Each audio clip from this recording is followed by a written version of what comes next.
No repeat upset. No repeat upset this time. Tampa Bay Lightning are off to the second round of the Stanley Cup playoffs, the first team in the East to head out that way. I mean, they'll very soonly joined by Boston, but that's a video for another day, or another 2 hours from now when I make that video. But this is how Tampa Bay beat the Columbus Blue Jackets. Bit of an odd series, I think we can all sort of say that. It was some weird games where, like, the team that kind of outplayed the team lost a few times, or, I mean, you had the 5 overtime game, you had this game where both teams sort of came back from 2 goals down in the game 5. Like, the series had a bit of everything. It was a bit all over the shop, but we'll do our best to break it down. So, I guess it was another series of skill against will for Columbus. They just beat the Toronto Maple Leafs, and I just feel like they didn't have the legs or the belief, or something was missing compared to that Toronto series in Tampa Bay last year. They lost their system a little bit, taking away the neutral ice, and also Tampa made some adjustments, which I definitely have some big concerns about this team going forward. Just, I think with their compete and work ethic throughout an entire game, I feel like they're not quite there yet. But at least they've made some changes. That was the thing, is, you know, they kept losing these game 7s and a few other things down the road, and it was because they weren't making adjustments in the series, mid-series. But they definitely made a few adjustments this one. Most notably was their breakout was unbelievable from the defensive zone.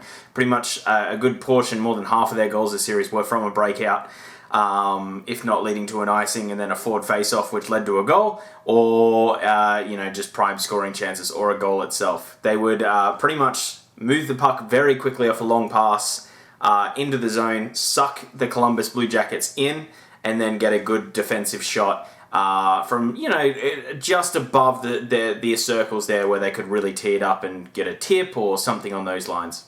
Or they just had a good lane. There was a good 3 goals from just getting a good lane, just from sucking everyone in and making sure you had that time and space. They definitely outplayed Columbus in 3 of the games 5-on-5, and like I said, it was kind of weird, some of the games that Columbus was in on and some of the ones that they weren't when they were playing really well.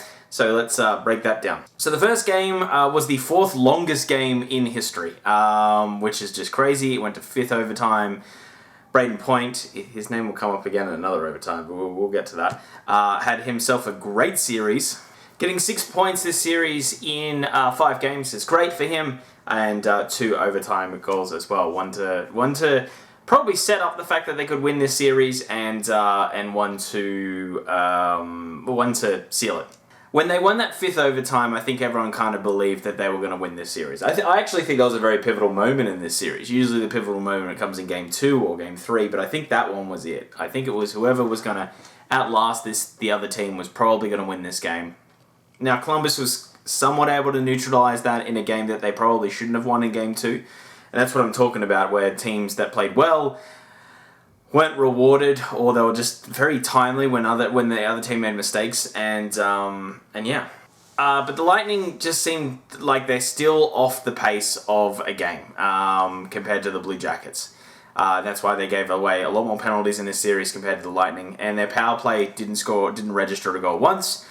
They didn't really see enough of the ice time just because Columbus weren't giving away the flagrant penalties from being behind the play where Tampa Bay was. And you look at some of the Columbus goals, especially in Game 2, just a little bit lazy. Just a little bit lazy, lackluster defending of like, he's not really going to score from Wenberg scored from here. But when they needed to be, they were so timely in scoring goals. They were so good at just sapping the life out of this Columbus team. Look at Game 4. Columbus had a goal overturned in the first, had a couple of really good chances, and the second they get one chance in the second period, it's in the net, and then a minute or 2 later, it's in the net again. They were very good at once they scored once, they kind of, trigger on the floor, they're going to score once again. They were able to cause a lot of chaos around the net. Offensively, they were great. I feel like that's not going to be an issue for this team. They were able to do it all sorts of ways. I mean, they got a bit of puck luck. I think the tying goal is the puck luck that I'm referring to. There was a couple of other bounces, a few tips where people don't really have too much control over it, but, it goes in the net, right? But then again, think of last season, how they got pretty much no puck luck against this team. in the Blue Jackets, and you're kind of like, oh, well, okay, well, I guess they'll overdue a couple of gimmies. But they were able to stop Columbus getting to their game outside of a few timely markers and staying in it.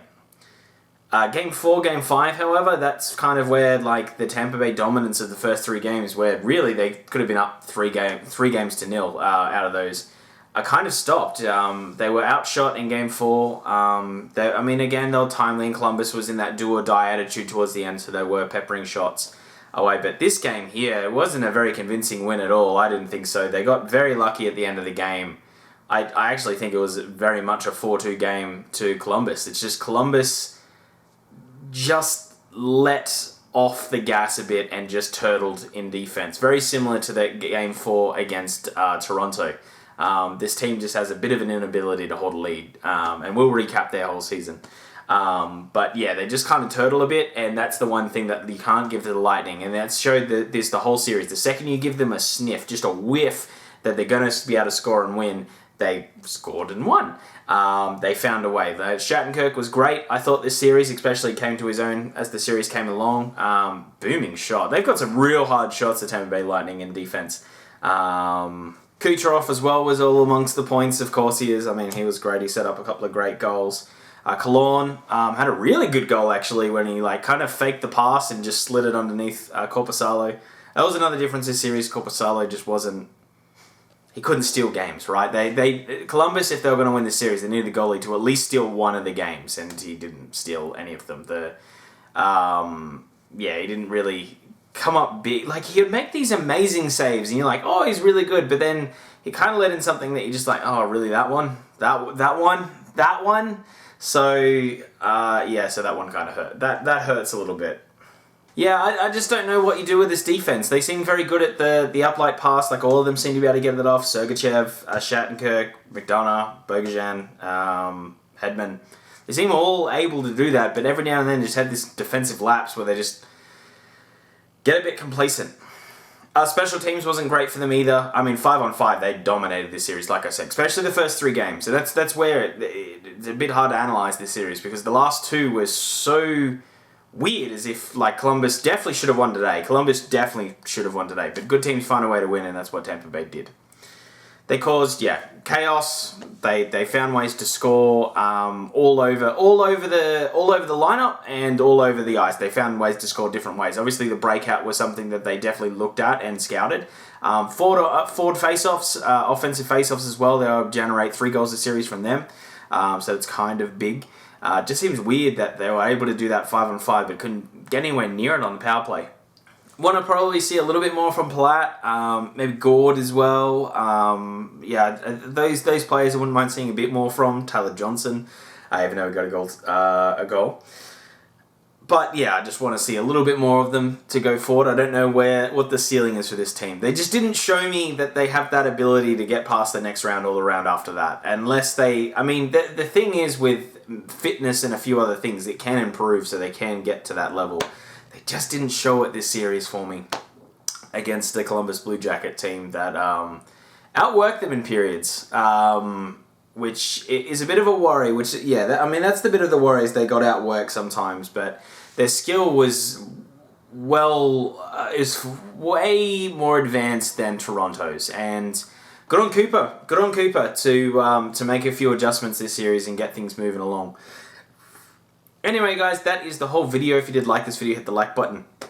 Always hit subscribe if you made it all this way and you haven't subscribed already. We're on 149, one away from 150, so that would be great if I could crack that tonight. Just because I've got 2 more of these videos to do, because everyone was greedy and eliminated themselves in one night, and work was crazy today. So that's my night tonight, pretty much, is making these how did they win. And then, I'll have to get to the season recaps of the losers over the weekend, I think, because it's just going to be a bit busy. Anyway, guys, thank you so much for watching. Have a great day. See you, and bye.